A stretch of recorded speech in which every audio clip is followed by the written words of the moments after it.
신명기 15장 1절부터 23절까지 말씀 우리 다 찾으셔서 한 절씩 교독하겠습니다. 제가 먼저 읽습니다. 매 7년 끝에는 면제하라. 면제의 규례는 이러하니라. 그의 이웃에게 꾸어준 모든 체주는 그것을 면제하고 그의 이웃에게나 그 형제에게 독촉하지 말지니 이는 여호와를 위하여 면제를 선포하였음이라. 이방인에게는 내가 독촉하려니와 내 형제에게 꾸어준 것은 내 손에서 면제하라. 내가 만일 내 하나님 여호와의 말씀만 듣고 내가 오늘 내게 내리는 그 명령을 다 지켜 행하면 내 하나님 여호와께서 내게 기업으로 주신 땅에서 내가 반드시 복을 받으리니 너희 중에 가난한 자가 없으리라. 내 하나님 여호와께서 내게 허락하신 대로 내게 복을 주시리니 내가 여러 나라에 꾸어 줄지라도 너는 꾸지 아니하겠고 내가 여러 나라를 통치할지라도 너는 통치를 당하지 아니하리라. 내 하나님 여호와께서 내게 주신 땅 어느 성읍에서든지 가난한 형제가 너와 함께 거주하거든 그 가난한 형제에게 내 마음을 완악하게 하지 말며 내 손을 움켜쥐지 말고 반드시 내 손을 그에게 펴서 그에게 필요한 대로 쓸 것을 넉넉히 꾸어주라. 삼가 너는 마음에 악한 생각을 품지 말라. 곧 이르기를 일곱째 해 면제연이 가까이 왔다 하고 내 궁핍한 형제를 악한 눈으로 바라보며 아무것도 주지 아니하면 그가 너를 여호와께 호소하리니 그것이 내게 죄가 되리라. 너는 반드시 그에게 줄 것이요 줄 때에는 아끼는 마음을 품지 말 것이니라. 이로 말미암아 내 하나님 여호와께서 내가 하는 모든 일과 내 손이 닿는 모든 일에 내게 복을 주시리라. 땅에는 언제든지 가난한 자가 그치지 아니하겠으므로 내가 내게 명령하여 이르노니 너는 반드시 내 땅 안에 내 형제 중 곤란한 자와 궁핍한 자에게 내 손을 펼지니라. 내 동족 히브리 남자나 히브리 여자가 내게 팔렸다 하자. 만일 6해 동안 너를 섬겼거든 7째 해에 너는 그를 놓아 자유롭게 할 것이요 그를 놓아 자유하게 할 때에는 빈손으로 가게 하지 말고 내 양무리 중에서와 타작 마당에서와 포도주 틀에서 그에게 후히 줄지니 곧 내 하나님 여호와께서 내게 복을 주신 대로 그에게 줄지니라. 땅에서 종되었던 것과 내 하나님 여호와께서 너를 속량하셨음을 기억하라. 그것으로 말미암아 내가 오늘 이같이 내게 명령하노라. 종이 만일 너와 내 집을 사랑함으로 너와 동거하기를 좋게 여겨 내게 향하여 내가 주인을 떠나지 아니하겠노라 하거든 송곳을 가져다가 그의 귀를 문에 대고 뚫으라. 그리하면 그가 영구히 내 종이 되리라. 내 여종에게도 그같이 할지니라. 그가 6해 동안에 품꾼의 삭세 배나 받을 만큼 너를 섬겼은즉 너는 그를 놓아 자유하게 하기를 어렵게 여기지 말라. 그리하면 내 하나님 여호와께서 내 범사에 내게 복을 주시리라. 내 소와 양의 처음 난 수컷은 구별하여 내 하나님 여호와께 드릴 것이니 내 소의 첫 새끼는 부리지 말고 내 양의 첫 새끼의 털은 깎지 말고 너와 내 가족은 매년 여호와께서 택하신 곳 내 하나님 여호와 앞에서 먹을지니라. 그러나 그 짐승이 흠이 있어서 절거나 눈이 멀었거나 무슨 흠이 있으면 내 하나님 여호와께 잡아드리지 못할지니 내 성중에서 먹되 부정한 자나 정한 자가 다 같이 먹기를 노루와 사슴을 먹음같이 할 것이요. 함께 읽습니다. 오직 피는 먹지 말고 물같이 땅에 쏟을지니라. 아멘. 오늘 말씀을 보면 이스라엘 백성이 가나안 땅에 들어가서 그 땅을 차지하고 살 때에 그들의 삶의 모습이 다른 민족들과는 전혀 구별되는 다른 삶을 살아가는 모습을 우리 보게 됩니다.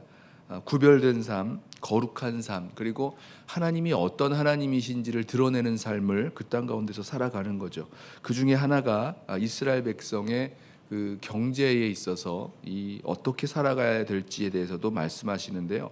오늘 말씀에 이 핵심을 한마디로 말하자면 가난한 자를 돌보아 주는 삶을 살아가는 것입니다.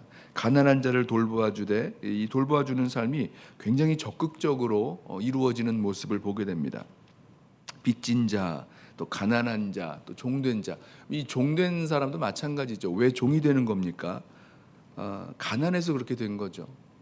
더 이상 이렇게 갚을 그런 어떤 재물이 없으니까, 뭐 소유가 없으니까 결국은 자기의 그런 몸을 종으로 이렇게 팔게 되는 것 아니겠습니까? 자, 그런 가난한 자, 빚진 자, 종된 자들을 정말로 돌보아주는 삶을 적극적으로 살아갈 것을 주님께서 말씀합니다. 이 말씀을 보면서 오늘 하나씩 한번 살펴볼까요? 제일 처음에 1절부터 6절까지는 면제년에 관한 규례를 말씀하는데, 매 7년 끝에 면제하라. 7년이 다 차면 그때에 이웃에게 구워준 모든 채무를 면제해 주라는 겁니다. 그리고 면제해 주고 그때 돈을 갚으라고 독촉하지 말라고 말씀을 합니다. 한번 생각을 해보시죠. 이게 가능할까? 우리가 누군가에게 돈을 이렇게 빌려 주었는데 그 빌려준 돈을 7년이 되면 이제 갚아야 되는 그 빌려간 시간이 7년이 되었을 때에 그거 달라 그러지 말고 독촉하지 말고 그 빚을 다 면제해 줘라. 그러니까 내가 그 사람에게 그 사람의 빚을 내가 갚아주는 거죠. 어떤 의미에서는 그렇게 말씀을 합니다. 하나님 말씀하세요. 그렇게 할 때에 너에게 반드시 복을 주리라. 너희 중에 가난한 자가 없으리라 약속을 하십니다. 하나님이 복을 주셔서 너는 꾸어줄지언정 꾸지 않을 것이고 다른 그 나라를 통치할지언정 이 통치 당하지 않을 것이다. 이렇게 약속을 해주세요. 또 한 가지 가난한 자들을 위해서 말씀하실 때에 함께하는 그 가난한 형제가 있으면 그 가난한 형제에게 필요한 대로 넉넉히 구워주라 말씀하십니다. 이제 아까 말씀드렸던 면제년이 있잖아요. 이제 7년째가 되면 뭡니까? 7년이면 이 안식년이죠. 면제년이 가까이 왔으면 그때는 모든 것을 다 이렇게 빚을 채무를 다 면제해 주는 그 해니까 그게 가까이 오면 구워 줄 수 있겠습니까? 이제 1년 있으면 모든 빚은 다 탕감받고 다 이렇게 나누어 주는, 그냥 돌려주는, 그러니까 채무를 면제해 주는 때가 됐어요. 그러니까 그 마음에 이제 1년 있으면 이 돈은 빌려줘도 못 갚는 거 아닌 못 받게 될 거니까 이거 못 주겠다. 못 빌려주겠다 이런 마음을 품을 수 있을 겁니다. 그런데 오늘 말씀에 분명히 말씀하시는데요. 만약에 그런 마음을 품으면 그 가난한 형제를 보고도 그런 마음을 품고 아무것도 안 도와주면 그것이 너에게 죄가 되리라 말씀합니다. 몇 절이죠? 9절에 말씀하시죠. 삼가 너는 마음에 악한 생각을 품지 말라. 곧 이르기를 일곱째 해 면제년이 가까이 왔다 하고 내 궁핍한 형제를 악한 눈으로 바라보며 아무것도 주지 아니하면 그가 너를 여호와께 호소하리니 그것이 내게 죄가 되리라 말씀합니다. 땅에는 언제든지 가난한 자가 계속 있을 것이고 그 가난한 자들을 향해서 내 형제 중에 그 곤란한 자, 가난한 자, 궁핍한 자에게 내 손을 펼쳐서 넉넉하게 구워주라라고 말씀합니다. 그리고 7년이 되면 면제년이 되면 그때는 다 이렇게 그 채무를 면제해주게 되는 거죠. 또 한 가지 종에 대한 규례도 이렇게 말씀합니다. 이 종이 되면 종은 이제 소유잖아요. 당시에 이스라엘 백성뿐만 아니라 그 모든 고대 근동의 사람들에게 있어서 종은 주인의 소유입니다. 그러니까 평생 동안 그 종을 가지고 있을 뿐만 아니라 그 종이 낳은 자녀들까지도 자신의 소유가 되는 그런 시스템이 있었죠. 그런데 하나님 뭐라고 말씀하시냐면 그 종을 일곱째 해에 놓아주라고 말씀하세요. 자유롭게 하게 해주라는 겁니다.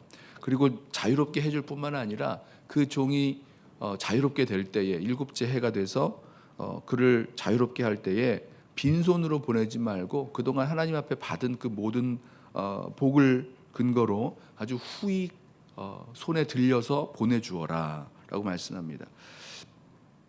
여러 가지 이유가 있죠. 6해 동안 품꾼의 삭새 배나, 그러니까 하루 일해서 일하는 그런 일꾼들보다 2배나 더 받을 만큼 아주 열심히 일했기 때문에 그를 자유롭게 해주는 것 너무 어렵게 생각하지 말고 놓아주어라, 자유롭게 해주어라. 하나님이 너에게 복을 주시겠다 또 약속을 하십니다. 그러면서 중간에 이런 말씀을 하세요. 하나님이 너를 속량하셨음을 기억하라. 여러분 아시죠? 속량은 뭡니까? 종되었던 사람을 종을 값주고 사서 자유롭게 해주는 게 속량이에요. 그러니까 이스라엘 백성이 자기가 이 종되었다가 하나님께서 자유롭게 해주셨던 속량해 주셨던 것을 기억하고 자기도 그렇게 해야 되는 거죠.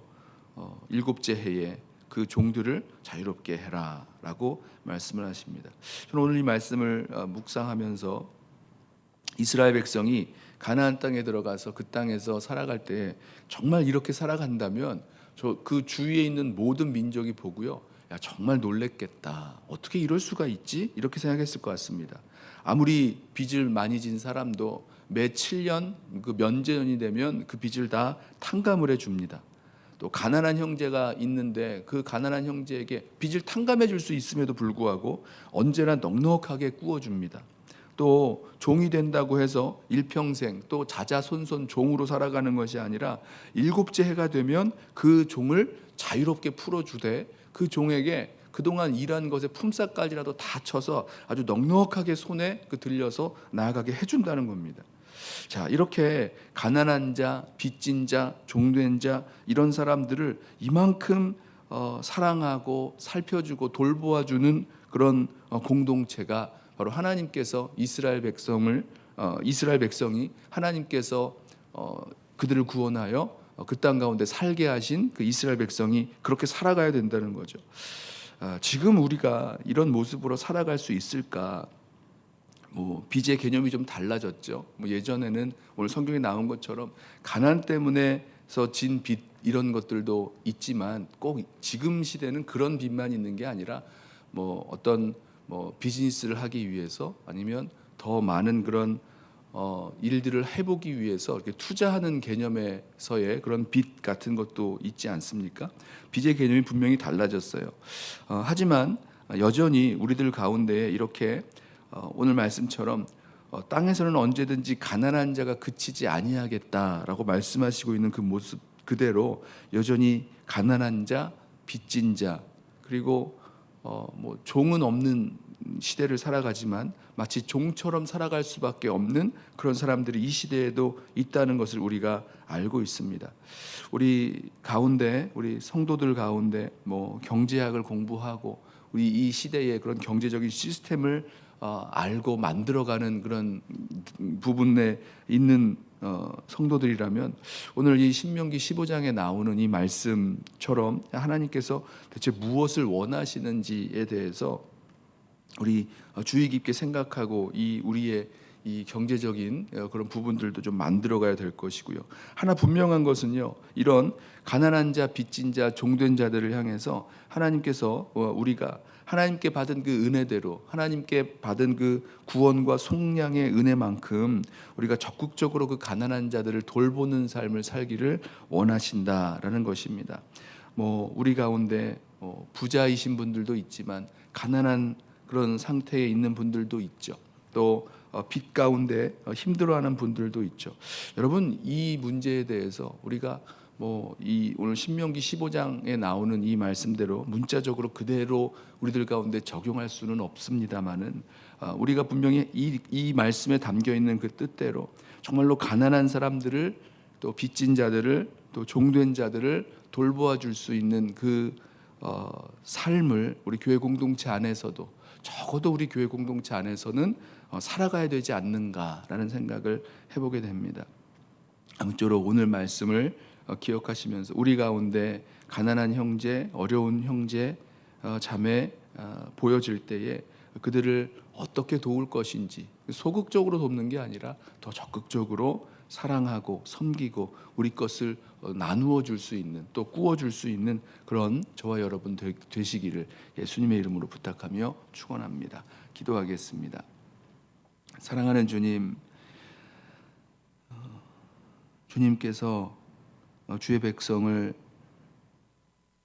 구원하여 부르시고 또 약속하신 땅에 살게 하실 때에 이 세상 사람들 자기의 욕심과 유익과 만족을 위해서 치열하게 살아가는 그 다른 민족들과는 다르게 가난한 자를 돌보고 빚진 자를 그 채무를 면죄해주고 종들을 자유롭게 해주는 그런 하나님의 모습을 그대로 드러내는 공동체로 살기를 원하시는 그 말씀을 우리가 함께 들었습니다. 주님, 우리들 가운데에도 여전히 존재하는 가난한 자, 빚진 자, 종된 자들을 향해서 우리가 어떻게 주님의 마음을 품고 그들을 돕고 섬길지 오늘 우리 함께 주님의 마음으로 그들을 섬기고 도울 수 있는 우리 모든 성도들 또 교회 공동체 되도록 주의 은혜를 더하여 주옵소서. 감사하며 예수님의 이름으로 기도드리옵나이다. 아멘.